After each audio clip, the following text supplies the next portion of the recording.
There's been a disturbing increase in anti-Muslim attacks in the UK after the murder of a soldier there last month. Muslims say they want the British government to stop the violence. But is the government capable of putting an end to these attacks? And how much of a threat are they to the social fabric in the UK? This is Inside Story.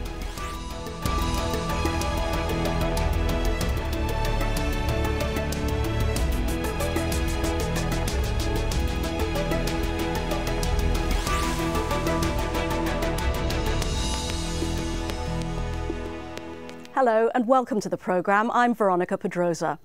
A number of mosques and Islamic institutions in the UK have been the target of arson attacks in recent weeks.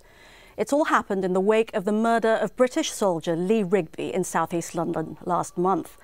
It's a signal that the tensions created by the attack are a major concern for Muslims across the UK. In the weeks since the murder of Rigby by self-professed Islamists, police in Britain have reported a marked increase in anti-Muslim hate crimes. We normally average about one Islamophobic incident a day, around about 35 hate crimes, but when we separate them out, we're currently experiencing around about 8 incidents on average a day. So there has been an increase. A lot of those incidents are name-calling, criminal damage, and a number of them are the more serious types of crimes, like the one we're talking about on Saturday and the one last week at the community centre. So let's take a look at some of these attacks. An Islamic centre in North London was destroyed by a fire last week in an apparent hate crime attack. A mosque in Brixton was vandalised after a window was smashed last month. And Islamic centres like this one in Milton Keynes were petrol-bombed. Britain's Home Secretary Theresa May has spoken out against attacks on Muslim targets, which she described as deplorable. Speaking about the Woolwich murder, May said, "As I said at the time, this was not just an attack on an individual soldier, it was an attack on everyone in this country, people of all faiths and of none."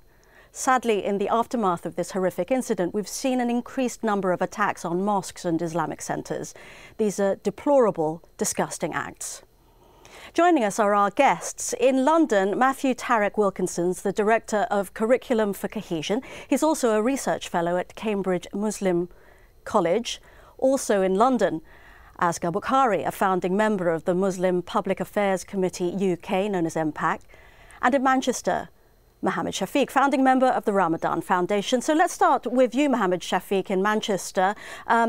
We've talked about attacks that have happened mostly in the south. What have you seen in the north of England? Well, we've had a number of attacks against mosques. We've had Muslim women who choose to wear the hijab had their hijab ripped off their head. We've had verbal and physical abuse directed at various Muslims, and we have had the irony of Sikhs being attacked in some parts of the northwest because they look like Muslims. And more than before the murder of Lee Rigby? Actually, you know, let's be honest, we've had a problem of anti-Muslim hatred and attacks against our community since September the 11th. But actually, over the past few years, we've been able to work better with all parts of our society to build cohesive societies. But the problem is that we've got a mindset amongst a minority of extremists and terrorists who, the ideological mindset that somehow terrorism and violence is acceptable. And then on the other extreme, you've got the far right who think that just because these people say they're Muslims, then somehow the rest of the Muslim community in this country are somehow responsible. Both acts are deplorable, both individuals are deplorable, and they've got to be confronted and defeated. And there should be no place for violence in a democratic society like ours. What do you think, Asghar Bukhari? Do you think that there has been an increase in anti-Muslim sentiment since the killing of Lee Rigby? I think there's no doubt at all that there's an increasing hatred growing within the wider community. How wide that is exactly, it's hard to say, but the polls all indicate, from the newspapers in this country, all indicate that the separation or the seeing the Muslims as the other and in a negative light is on the increase. So do you agree that there is an ideological dimension? No doubt about it. There is a organised force, and not a single force, but a number of them, that they're organised, that ideologically believe that Muslims are the other and are out to create a narrative that is increasingly accepted and unchallenged within Britain, that the Muslim community are violent, savage, barbaric, their religion has nothing to offer and is extreme. And this type of narrative, this type of story of Muslims as the other is leading the wider community to perceive us as a threat to be feared and thus to be dealt with. Matthew Tarek Wilkinson, you work for Curriculum for Cohesion, as we've mentioned. You're really on the interface between kind of the Muslim community and the compulsory kind of public education system. Would you agree That's that right. there's this narrative of Muslims as being the other? And I want to ask you as well how you've experienced it, if you don't mind my saying that you're white and a Muslim convert. Well, to take your last question first, I mean, in terms of experiencing myself, I mean, obviously, in some ways, I'm not identifiable easily as a Muslim. I mean, I could pass, you know, as a non-Muslim. So I myself personally have not been on the receiving end of anything nasty. But of course, I think that as regards to the narrative of being a British Muslim, you've hit upon a very important point. And there are two elements to this. The first is that, as Asghar said, on the margins and the fringes of the extreme fringes of British society, both of the right, far right, and of a Muslim society, there's a very powerful narrative being up whereby to be British means not to be Muslim, and to be Muslim means not to be British. Both of which are false, and both of which are obviously polarising and very damaging. And to have you community actually cohesion. experienced that in discussions about schools, about how children, including Muslims and non-Muslims, should be taught? There is a strong resistance right within the heart of government and British policy to absent and to remove, or at least not to include, the Muslim contribution to the British story within school history. For example, a time when the government is reviewing the national curriculum, when there could be very natural moments of identification provided for children to see how Muslims do fit into British life. So there is actually a message being sent out from central government as well, which is not inclusive of the Muslim contribution and presence in Britain. In fact, a couple of years ago, the Prime Minister, David Cameron, declared the end of multiculturalism. He said that multiculturalism had failed and that, frankly, and I'm quoting here, we need a lot less of the passive tolerance of recent years and much more active, muscular liberalism. 2 years on, and we have the situation we're talking about at the moment. What do you make of that declaration in hindsight, can I ask Mohammed Shafiq? Well, I think the Prime Minister was wrong. Multiculturalism has been a great success in this country. If you're asking Muslims to give up their way of life, or to be able to pray in a certain way, to dress in a particular way, if that is what the Prime Minister was asking to, that should be done away with, then Muslims are not up for that. We don't want to do away with our faith and our culture and our way we dress and the way we behave. But if multiculturalism is about understanding and respecting each other's faith, understanding each other's respectful views, then that's multiculturalism, in my opinion, has actually been a great success. So the Prime Minister was wrong 2 years ago when he made that statement. We made it very clear, in a reaction from the Muslim community that we disagree with him. But there is, I think there's two very important points when you tackle the issue of terrorism. One is, as Asghar says, that you've got to address the issue of foreign policy. It's right and important that we have that debate, that if you look at what it has happened in Iraq and Palestine and Afghanistan. Take what Michael J, the former head of the British Foreign Office, the former head of MI5, Dame Stella Remington. These are senior establishment figures who say that if you go and occupy other people's land, do illegal wars where there's no WMDs and all the things that happen, that you put Britain as an increased risk from terrorism. But that never justifies that we should never justify the violence. We should never justify the terrorism. And I go back to this point. point, which I think is very, very important, that there's an ideology, there's a mindset amongst these extremists within our community who think that using violence against innocent people here in this country as a result of what happens abroad is somehow acceptable. And actually derived from the Quran. They're wrong. Islam forbids the killing of innocent people. It's unjust, it's barbaric and unacceptable, and we should not flinch from opposing it anywhere we see it in the world.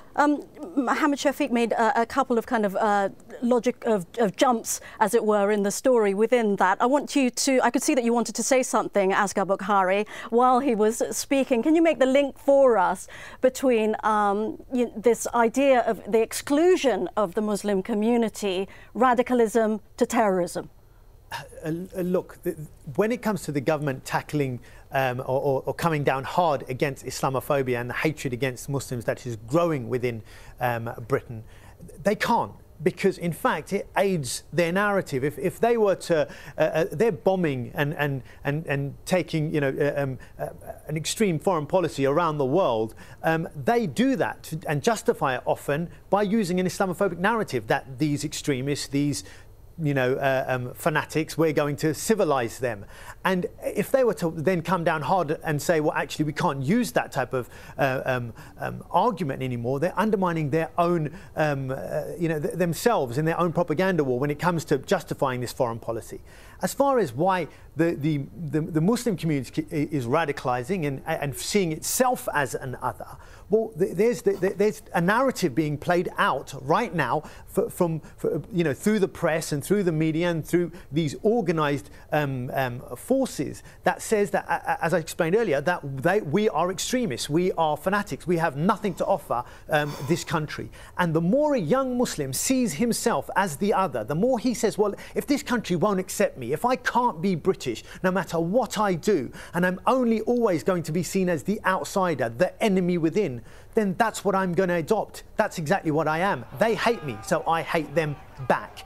And there the two sides polarize, and that's the danger that is happening after Woolwich and has been happening for many, many years. And the thing that I would say is the double-edged sword is that the Muslim community themselves, their leadership is disorganized and unpoliticized, and as a result they have been unable to strike back at this narrative and give our story. What's our story as Muslims in Britain? We have been unable to tell it, and as a result of that, the wider British public have only one side of the story to listen to, and it's not ours. Well, wait a minute.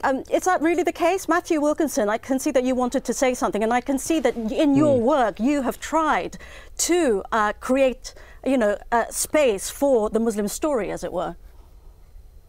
Well, that's right. I mean, school history is traditionally one of the building blocks of nationhood, and it reflects which groups belong to and which groups are seen not to belong to society at large. And we have been trying very hard to find natural moments, and there are some very natural moments when the British story and the Muslim story intersect very normally and naturally. So, for example, the contribution of British Imperial Muslim forces to the two world wars, which was indispensable to victory, is one. The contribution of Muslim scholars to the rebirth of learning in England and Europe is another. And there are more which can be brought to bear on school history to create an environment where people see each other in a positive light.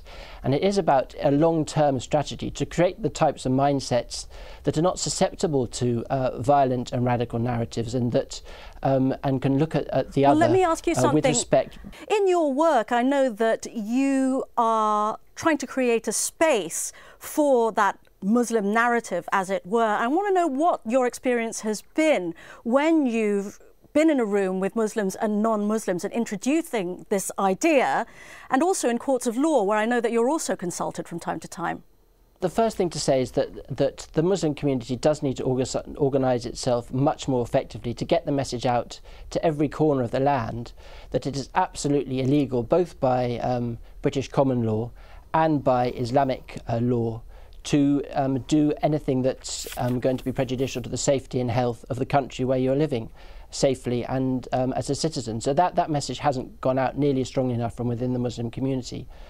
And that is something that I think Britain non-Muslim Muslims do resent, that this message hasn't been delivered loud and clear. Although I have to say that organisations like the Muslim Council of Britain have tried to do so. But the other thing is that there does need to be a concerted effort, but in the hearts and minds of non-Muslim Britons and of politicians, to actually make emotional space for Muslim young people to belong in Britain. I mean, we're talking now about third generation born and bred Britons who are Muslim that are being radicalised and do see Britain, where they've been brought up all their life, as an enemy. The narratives that drive radicalisation and terror are theological and are to do with faulty understandings of the Quran and the Sunnah and of Islamic law, but also they're built upon a very lopsided historical narrative of Britain's role in the Muslim world. I disagree. I have to jump in there, because this is almost the problem on why Islamophobia is growing off the back of terrorist attacks. The British public believe, due to poor arguments put by Muslims, that this is an Islamic problem. Muslims take to terrorism because they are following a perverted version of Islam. That is rubbish. The reason why Muslims take to terrorism is because they have been denied their freedom, and they are taking a perverted version of action to free themselves from that oppression. It's nothing to do with theology. The only theological aspect in this is fighting injustice. I have the utmost respect for Asghar, but I think he's wrong on this. And you know, you cannot, there is a theological battle going on within the Muslim community. There's an ideological battle that needs to go on. And, you know, I think we've got to be very careful. We can't start demonizing Muslim organizations. You know, the Ramadan Foundation, we've been operating since 2005. We worked very hard to highlight the issue of foreign policy. We've worked very hard to tackle the issue of extremism and terrorism. But to Asghar, let me finish. Asghar, let me finish. The fact is that there are Muslims who were not Muslims when they were oppressed. They took to violence themselves when they were under slavery. Many of them did. The suffragettes took to violence. They were women. They were not Muslims. If we're going to have a dialogue, theology to fight against oppression.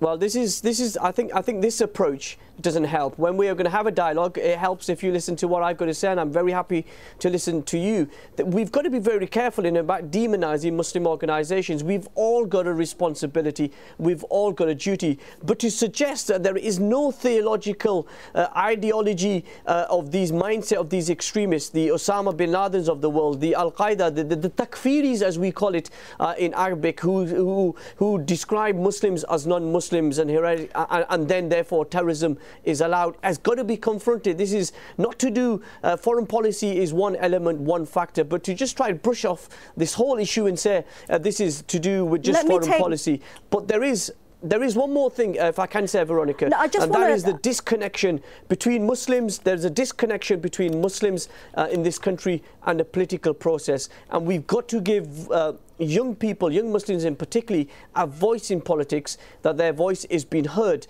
And until we do that, I think there's going to be disconnection and there's going to be division. Well, wait a minute. Immediately after the murder of Lee Rigby, the British Muslim community came out in droves, all kinds of associations, fragmented as they may be, to condemn the murder. And yet, Muslims are being made to suffer, it seems, if we take this list of attacks. Muslims feel scared right now across the UK. What's gone wrong? What's gone wrong is that for decades now, both Muslims and non-Muslim citizens and politicians have buried their heads in the sand about the depth and the complexity of the issues involved here, which have been highlighted by the other speakers. Part of it, of course, is connected with lighting the touch paper of feeling that the world is unjust and the Muslims are oppressed. And of course, that is, in many cases, the truth. But nevertheless, there's a multifactored approach needs to be taken of making sure that young Muslims have space to succeed in every way in Britain on level terms with other British young people. But as far as the Muslim community is concerned, we do have to get our house in order, because we can't look outside our community for help and support and for a nurturing environment if we're not doing our level best within our community. And I still maintain that we do have to have a concerted effort to confront this perverted strand of theology, which does, on some level, drive radicalization and terror, although, of course, not on its own. And we have to become more organised. And we do have to send a message out to our non-Muslim Britons and stick by it, that of course we are Britons together, and that you are safe from the Muslim community. And in fact, the Muslim community has a great deal to offer Britain in terms of skills, in terms of good behaviour, in terms of all sorts of things which are not discussed positively about what Muslims can contribute. This is the narrative we need to start propagating, of positive contribution and participation. Mohammed Shafiq? Do you know, I have a problem with what the professor is saying.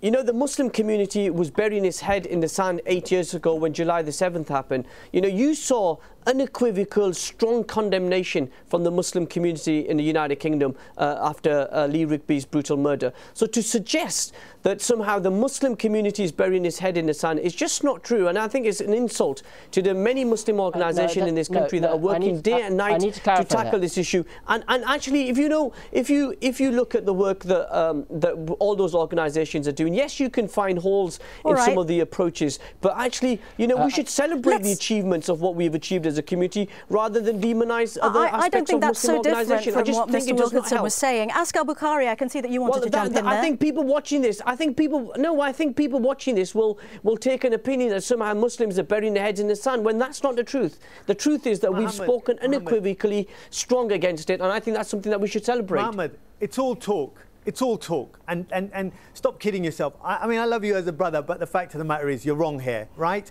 The fact of the matter is the Muslim community, disorganized leadership, illiterate, normally run by illiterates, right, have failed, completely failed Britain. They have neither told the non-Muslims their story and counter the Islamophobic narrative that all they are asking for is freedom and to live as citizens of this country, and they have had so much to give to this country and have given their blood and their wealth for this country. They have failed to do that. And secondly, they have failed to tackle terrorism. They know it and you know it. It's all very good coming up once every time a terrorist attack comes on and saying, oh, we're so sorry how bad it is. Everyone and every non-Muslim out there really is starting to get to say, well, that's not good enough anymore. And good, because it isn't good enough. When will the thousands of mosques in this country start to teach young Muslims to play their part democratically, to channel their frustrations, to have an ethical foreign policy? They fail to do that. So it's our fault. Stop blaming non-Muslims alone. I agree that there is a Islamophobic narrative and organised forces. We're going to have to wrap it up. So I want to put the same question to all three of you, and that is, we're going to start with Mohammed Shafiq. Say you went to that Islamic centre in Muswell Hill that just got burnt down to the ground, and went to those families that are now really very frightened. What can you say to them? I say we don't give up. You know, we've come through so much struggle over the years, and we don't have a defeatist attitude, and we don't have a confrontation attitude. We need to build bridges with members of all communities, but particularly within the Muslim community. We've got to reach out to our neighbours, reach out to people, and we must never be ashamed. We must never apologise for terrorism because we've not done anything. What we've got to do is confront the ideology that drives terrorism, and actually we've got to be good citizens of this country. And actually, I'll also, finally, if you would allow me, Muslims need to understand that we need to unify, we need to come together rather than making cheap political points at the expenses of certain Muslim organisations. Point taken. Ask Al-Bukhari. What would be your statement to families in Muswell Hill? I would be a lot more frank and a lot more truthful. I would say to the families, it's the chickens coming home to roost.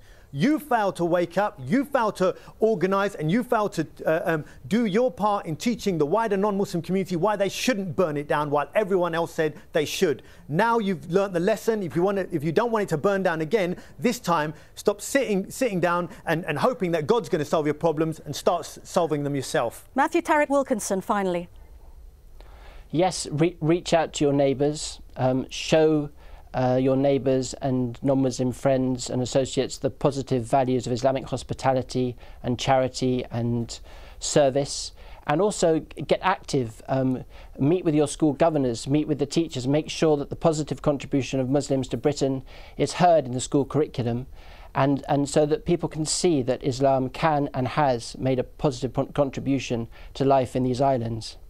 It's been a great discussion. But we've run out of time, so thank you to all my guests. In London, Matthew Tarek Wilkinson. In Manchester, Mohammed Shafiq. Also in London, Asghar Bukhari. And thank you very much for joining us on this edition of Inside Story. If you want to send us your feedback, just email your thoughts to us at insidestory@aljazeera.net. Thanks for watching. Goodbye for now.